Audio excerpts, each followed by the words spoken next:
பாசிப்பருப்பு ஜவ்வரிசி பாயசம் ரொம்ப டேஸ்ட்டாக சூப்பராக செய்யலாங்க. அது எப்படி செய்யலான்னு பார்க்கலாம். அதுக்கு ஸ்டவ் ஆன் பண்ணி ஒரு கடாய் வச்சுருக்கேன். அதில் 1/4 கப் அளவுக்கு பாசிப்பருப்பு, இந்த சின்ன கப்பால் 1 கப் அளவுக்கு ஃபுல்லாக நான் பாசிப்பருப்பு எடுத்துருக்கேங்க. நீங்கள் எந்த கப்பால் அளக்குறீங்களோ எல்லாத்தையும் அதே அளவுகளில் அளந்துக்கோங்க. இப்போ இது நல்லா வறுபட்டுருச்சு, வாசனை வந்துருச்சு. இதை ஒரு பிளேட்டுக்கு மாற்றிக்கலாம். இப்போ அதே கடாயில் 1.5 டேபிள் ஸ்பூன் போல் நெய் ஆட் பண்ணிக்கலாம். நெய் ஆட் பண்ணிவிட்டு நெய் நல்லா மெல்ட் ஆனதும் ஒரு 10லேருந்து 15 முந்திரி பருப்பு எடுத்து ரெண்டாக உடச்சி வச்சுருக்காங்க. அதை சேர்த்து நல்லா கோல்டன் ப்ரௌன் ஆகிற வரைக்கும் வறுத்து எடுத்துக்கலாம்.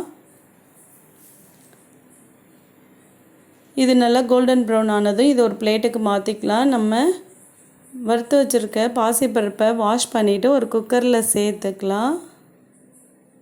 இப்போ இதை எடுத்து மாற்றிக்கலாம். இப்போ குக்கரில் சேர்த்ததில் கொஞ்சமாக உப்பு சேர்த்து ஒரு 3 விசிலுக்கு விட்டு எடுத்துக்கலாம், குக்கரை மூடி.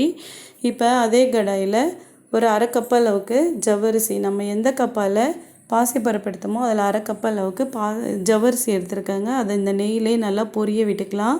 இது மாதிரி பொரிஞ்சு வரும்போது இது நமக்கு சீக்கிரமாக பாயில் ஆகிடும். இப்போ இதெல்லாம் நல்லா பொரிஞ்சிருச்சு. இப்போ இதில் தேவையான அளவுக்கு தண்ணி ஊற்றி ஜவ்வரிசியை நல்லா வேக வச்சு எடுத்துக்கலாம். இப்போ ஜவ்வரிசியை வேகிறதுக்கு இப்போ 1.5 டம்ளர் அளவுக்கு தண்ணி சேர்த்துருக்கேன். இப்போ அது டைமில் நமக்கு பாசிப்பருப்பும் நல்லா வெந்துருச்சு. இது அப்படியே இருக்கட்டும். இப்போ ஜவ்வரிசி வெந்தோடனே நம்ம பாசிப்பருப்பை எடுத்து இதில் ஆட் பண்ணிக்கலாம். இப்போ ஜவ்வரிசியும் நல்லா வெந்துருச்சு. இப்போ நம்ம பாயில் பண்ண பாசிப்பருப்பை இதில் ஆட் பண்ணிக்கலாம். நல்லா கலந்துட்டு எல்லாத்தையும் எடுத்து நல்லா கலந்து விட்டுக்கலாம். இப்போ அதுக்குள்ளே நம்ம வெல்லம், எந்த கப்பால் பாசிப்பருப்பு எடுத்தோமோ அதால் 2 கப் அளவுக்கு வெல்லம் எடுத்துருக்காங்க. வெல்லம் எடுத்து கொஞ்சமாக தண்ணி சேர்த்து கரைச்சி இதை வடிகட்டி நம்ம பாசிப்பருப்பு பாயசத்தில் சேர்த்துக்கலாம்.